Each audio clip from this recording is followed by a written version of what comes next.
Good day, everyone. Welcome to Real Conservative News. I'm your host, Nathaniel Rajkumar. Starting off locally here in Trinidad and Tobago, Energy Minister Dr. Roodal Moonilal has reiterated that the government is moving with renewed urgency to restart the shuttered Pointe-a-Pierre refinery, and Guyana's government appears ready to join the effort.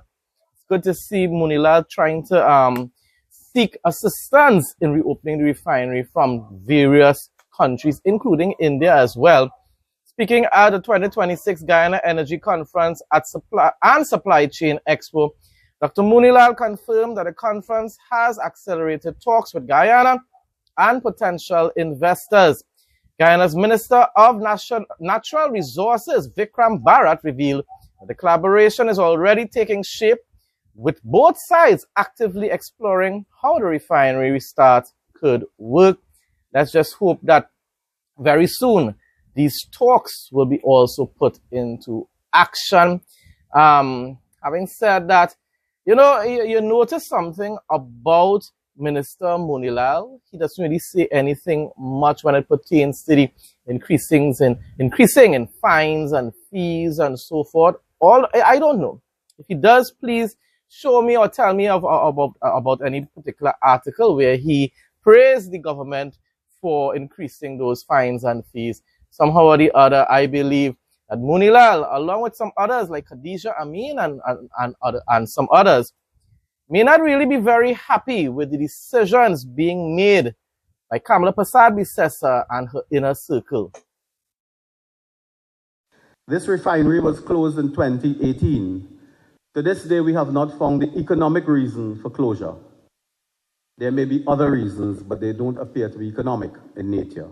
Speaking at the 2026 Guyana Energy Conference and Supply Chain Expo, Minister of Energy and Energy Industries Dr. Roodal Moonilal pitched a potential restart and partnership to restart the Pointe-a-Pierre refinery. He acknowledged that Trinidad and Tobago fell short in recent years when it comes to working more closely with Guyana on shared energy priorities. Trinidad and Tobago has played a critical role in the Caribbean's energy supply for many decades. It is with a sense of regret that I address you with the belief that over the recent past, we have not been able to conduct business, to integrate our strategies, to work with the government and people of Guyana.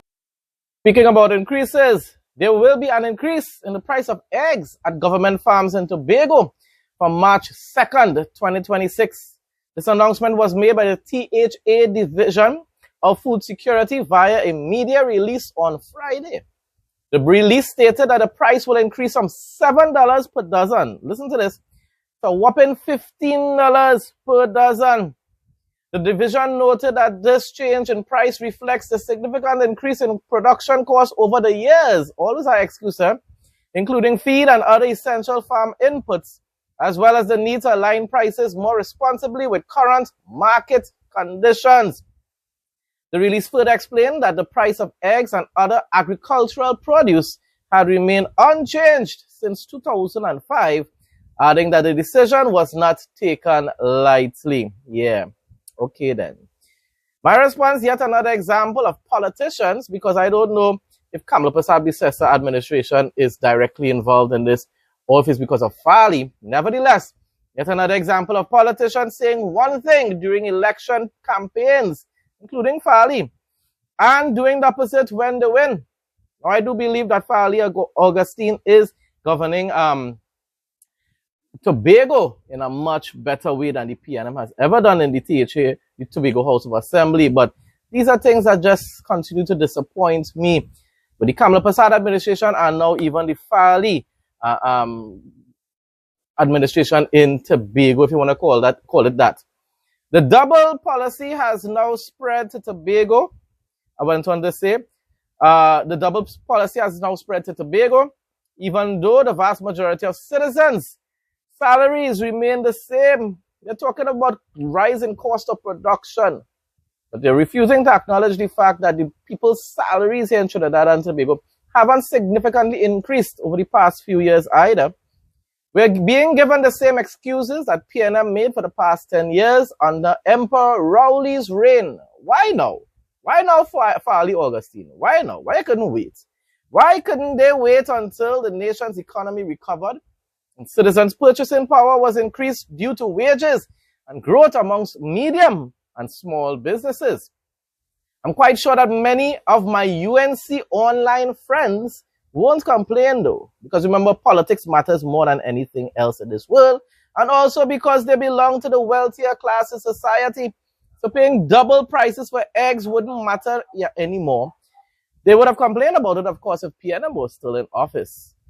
The actual UNC supporters who live in my community and across this nation will be asking a different question to these online activists too. What is really going on with our leaders whom we trusted and voted for? All the good that you're doing, Kamala Prasad Bisesa, you're overshadowing it with all these increases in fees and fines and taxes, and now Tobago is following your example. The Trinidad and Tobago Chamber of Industry and Commerce has raised concern over serious operational challenges affecting cargo movement between Port of Spain and Tobago, warning that the constraints are disrupting supply chains and increasing costs for businesses.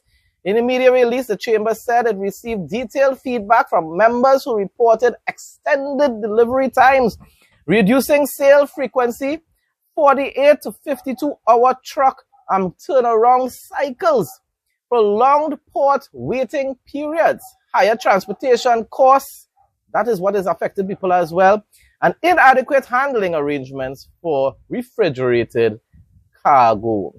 Now, of course, was the chamber complaining when the PNM was in office? Maybe not. But at the end of the day, right is right and wrong is wrong. And even if they may be doing it for a political agenda, because of a political agenda now, they have all rights to do so and to highlight this issue. Regional news now. Following the U.S. military strike on a vessel in Caribbean waters, with reports indicating that it occurred in the waters of St. Vincent and the Grenadines, fishermen are reportedly not venturing too far offshore to catch fish, and some have stayed ashore. This is according to the president of the National Fisherfolk Organization, Winsbert Harry. Harry said fishermen have expressed fear as a result of the strike and are now considering alternative fishing options. Firstly, is the media really sure that the strike took place in St. Vincent and the Grenadines waters, or was it in international waters, probably near the border of the sea border?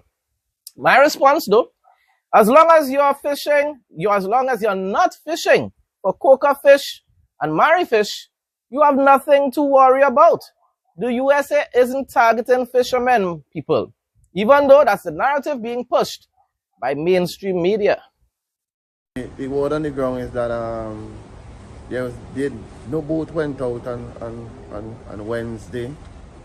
Me myself take the opportunity and I went fishing yesterday. I conducted my my FAD operation. I went up by number 5. I end up catching roughly over 220 something pounds of from tunas. The water was safe. It was good condition to fish in, but there's still some scare going around my brothers and sisters, my other fishing brothers who have faster boats, bigger boats, who leave more later than me, more early than me, to go up to the FAD to conduct their fishing operations. We know that there are 6 FADs out there, and number 5 is the farthest one, which is 45 miles from St. Vincent, close 50 miles, and we know we have the most big underwater FADs.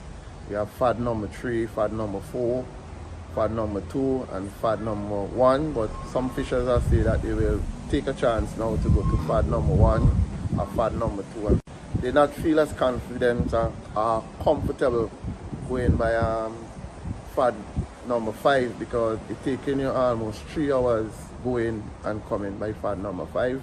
But the fish are there to be harvested. But the fishers still not feel as safe as they used to. Highly technical positions are now increasingly being filled by Guyanese, as the country's expanding oil and gas sector continues to drive rapid economic transformation and create new opportunities for local talent, President Dr. Irfan Ali has said, one little bright light in a dark tunnel in the Caribbean. I'm not saying that the Irfan Ali administration is perfect. I'm not saying that they're not making errors, but they're doing a lot of good. And they're good. On the other hand, it's overshadowing the errors that they are making. The head of state made these remarks during the opening of the 2026 Guyana Energy Conference and Supply Chain Expo on Tuesday, noting that targeted investments in training and robust local content policies are delivering tangible results in workforce development and job creation. 73-year-old tailor Chancy Allen of Hudson Street in Savannah, Lamar, Westmoreland, Jamaica says the $500,000 he received under the government's ROOFs program could not have come at a better time. He said, I really appreciate it a lot.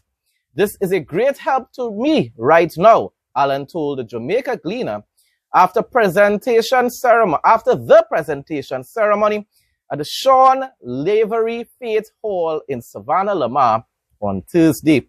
Addressing the ceremony, Pernell Charles, Jr., Minister of MLSS, announced that approximately $778.5 million will be disbursed up across the parish. At least that is good news for the people of Jamaica who are hoping and praying that their lives could receive some sort of normalcy in the upcoming months. Under the program, 827 residents assessed with severe damage will receive 500,000 Jamaican dollars each.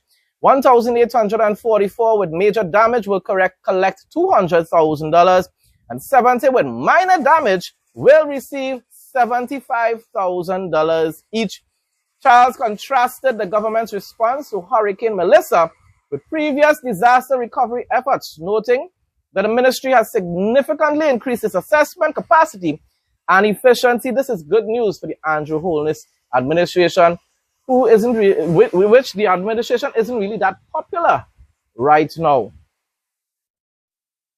Prime Minister of Barbados, Mia Mottley, says affordability measures and increase in welfare grants and the establishment of a gun court are among her government's immediate priorities as the new parliamentary session begins in their country. I don't know. I'm definitely following the politics and the news in Barbados now, and will be reporting about it. So maybe, just maybe, there's some positive news and some positive commentary I could give about Mia Mottley, even though she definitely does support the global agenda, the globalist agenda. But still, let's see if she actually does reasonably well as a prime minister in that island. Most, because the first term and the second term were framed for me by circumstances. First term framed by what I inherited, second term framed by a COVID pandemic. This term, while there are major challenges in the world, the truth is that we have a program that we want to be able to execute to transform this country and to create opportunities for Bajans, to stop poor people from being poor, and also to ensure that injustice, wherever it exists, that we can fight it. We're not God, we're not divine, but we must fight every day to remove those injustices and to create opportunities for people in this country. What would be your first order of business? It's a number of things. There's no single, you've never known me to do one thing at a time. So I've been known to multitask, and I've been multitasking again.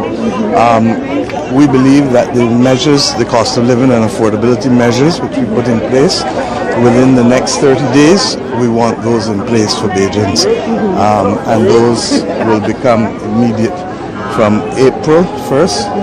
Within the next few weeks, the increase of welfare grants, I announced that during the campaign, by 30%. Those must be done by the 1st of March.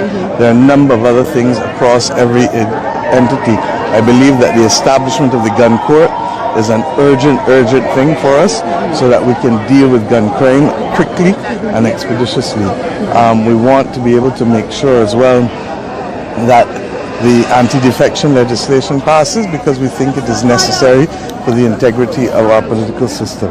So there's a range of things. The Bahamas Customs, Immigration and Allied Workers Union is calling for Immigration Minister Alfred Sears to be dismissed, accusing him of failing to meet with union leaders to address key concerns, including promotions and insurance. You see how it's all over the Caribbean is the same issues because these politicians, they're elected and then they take people for granted afterwards. During a press conference on Friday, Union President Darren Brooks appealed to Prime Minister Philip Davis to remove Sears, citing repeated unsuccessful attempts to engage the minister on what he described as pressing matters affecting workers. This is the same thing that's taking place in Trinidad and Tobago right now. People are calling on the Minister of Homeland Security to be replaced, to be removed. Also, Devanjana Tanku to be removed. Is Kamala Prasad Bisesa listening to the voice of the people, whom she usually claims is the voice of God? No, she isn't. Honorable Prime Minister, I would not bring you a problem without a solution. Fire the Minister of Immigration. International news now. The IDF struck Hezbollah command centers used by the organization's terrorists to advance terror attacks against IDF troops. That's the Israeli Defense Force we're talking about here. And the state of Israel in the Baalbek area in Lebanon. The Hezbollah terror organization systematically embeds its assets within the civilian population, just like Hamas does in Gaza, in violation of the ceasefire understandings, and while cynically exploiting the civilian population as human shields to advance terror attacks. The terrorist activity in the command center constitutes a violation of the ceasefire understandings between Israel and Lebanon and a threat against the state of Israel. U.S. Ambassador to Israel Mike Huckabee on Iran. He says if there's not a deal, and a deal means no nuclear enrichment and no ballistic missile expansion, then there's no deal, and he's 100% correct. If they don't believe President Trump will act militarily, they have a short memory. They really definitely probably, I don't know, being a little too hopeful that Trump will just remain on this diplomatic train. I'm waiting to see. I don't know if Trump will actually take decisive action, or if he's just going to continue to allow Witkoff to come up with new deals. If there's not a deal, and a deal means they get rid of their nuclear enrichment, they don't have any more aspirations for nuclear weapon, they quit killing their citizens, and they start lowering the inventory of ballistic missiles, and especially the range. If they don't do that, President Trump has said there is no deal. If they don't believe President Trump will do what he says in a military action, then they're not real smart, and they certainly have a short memory. They don't remember what happened to them last summer. Closing off now with the interesting facts segment.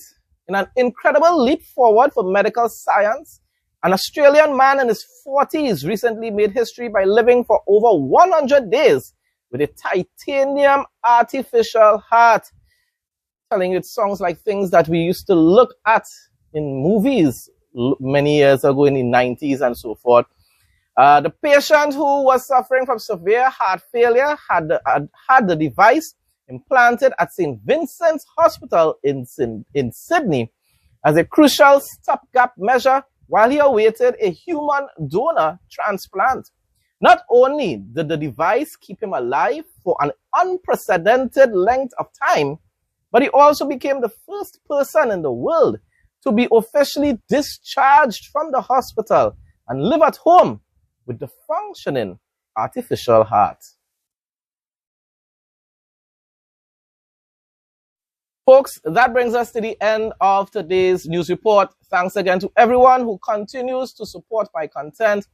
Although views are really low these days, and I hope it goes back up. Please like, comment, share, and subscribe. That's what helps to encourage the algorithms to promote the videos. Nevertheless, stay blessed and stay safe most of all. In Jesus' name.